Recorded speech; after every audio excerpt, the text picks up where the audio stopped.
In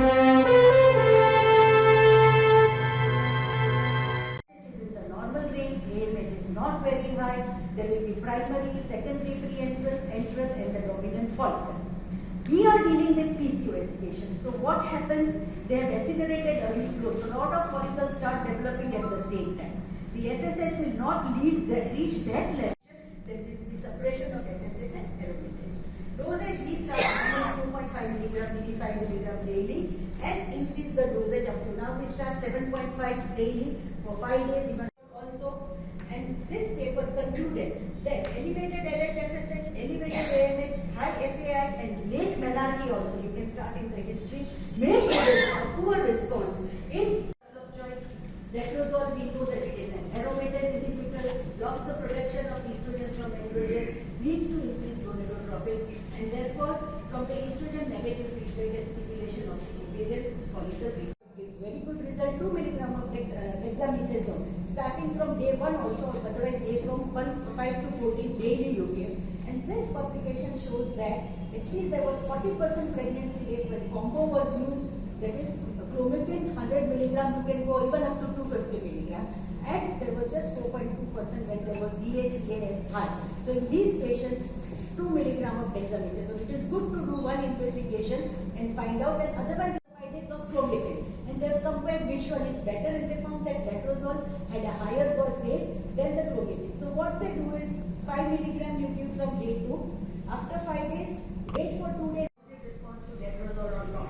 So he has given some criteria that when LH-FSH ratio is more than 3, day 2, you can suspect that this patient may not respond with good quality and good number of oocytes. હું joint secretary છું Indian society of assisted reproduction Gujarat ચેપ્ટરની. અને આપ સૌ જાણતા હશો કે infertility એટલે વંધત્વ પણ બહુ વધતું જાય છે, પણ સાથે સાથે એમાં ટેકનોલોજીકલ એડવાન્સમેન્ટ્સ બી પુષ્કળ થયા છે. તો આપણા ભાવનગરના જ બધા ડૉક્ટર્સ આનાથી અપડેટેડ રહે અને એનો લાભ આપણા પેશન્ટ સુધી પહોંચી શકે, એના માટે આ સંયુક્ત ઉપક્રમે મેડમે જેમ વાત કરીએ, ભાવનગર ઓબ્સ ગાયનેક સોસાયટી અને ઇસાર ગુજરાત ચેપ્ટરે આ કોન્ફરન્સનું આયોજન આજે કર્યું છે. અને એમાં આપને જણાવ્યું એમ મહેસાણા, અમદાવાદ, આણંદ બધેથી જ બહુ રેપ્યુટેડ એમિનન્ટ ફેકલ્ટી અહીંયા પોતાના જ્ઞાનનો લાભ આપી રહી છે. તો એ જ્ઞાનનો એક્સચેન્જ થાય, નવા આઈડિયાઝ મળે અને એ આઈડિયા છેક છેવટના માણસ સુધી પહોંચે અને એ લાભાન્વિત થાય, એવો જ અમારો આજનો હેતુ છે. ઘણા સમયથી અત્યારે જોવા જઈએ તો વંધ્યત્વનું પ્રમાણ ખૂબ જ વધતું જાય છે.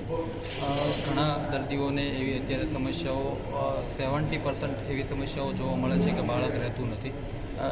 એ ડિપેન્ડ્સ ઓન કે બધાની લાઇફસ્ટાઇલ મોડિફિકેશન થઈ ગયું છે, લેટ મેરેજ થાય છે, લેટ કન્સેપ્શન એટલે લેટ પ્રેગ્નન્સી રાખવાના પ્લાન કરે છે, જંક ફૂડનું સેવન વધી ગયું છે. એટલે આ બધા કારણોના લીધે વંધ્યત્વ ખૂબ જ પ્રમાણમાં વધારે જોવા મળે છે.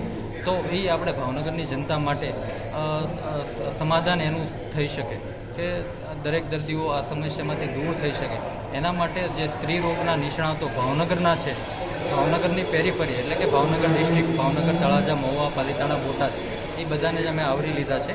અને જેથી કરીને આ વંધ્યત્વના સમસ્યામાંથી કેમ દર્દીઓને દૂર કરવું અને કેમ જલ્દી પ્રેગ્નન્સી રહે એ માટે અપડેટેડ રહે એના માટે અમે ખાસ પ્રકારનું આયોજન કરેલું છે, જે આખા દિવસનો કોન્ફરન્સનો પ્લાન છે. અમારો આ સેશન છે સવારના 8 થી સાંજના 5 વાગ્યા સુધીનું છે. અને તેમાં દૂર દૂરથી બધી ફેકલ્ટી, નેશનલ અને ઇન્ટરનેશનલ ફેકલ્ટી આવેલી છે, જે વેલ નોન IVF સ્પેશિયાલિસ્ટ પણ છે અને વંધ્યત્વ નિવારણ માટેના છે. President of Bhavnagar obstetric and gynaecological society. આજે અમે અહીંયા કોન્ફરન્સ યોજી રહ્યા છે, જે ભાવનગર ડિસ્ટ્રિક્ટના બધા ગાયનેકોલોજીસ્ટ માટે છે.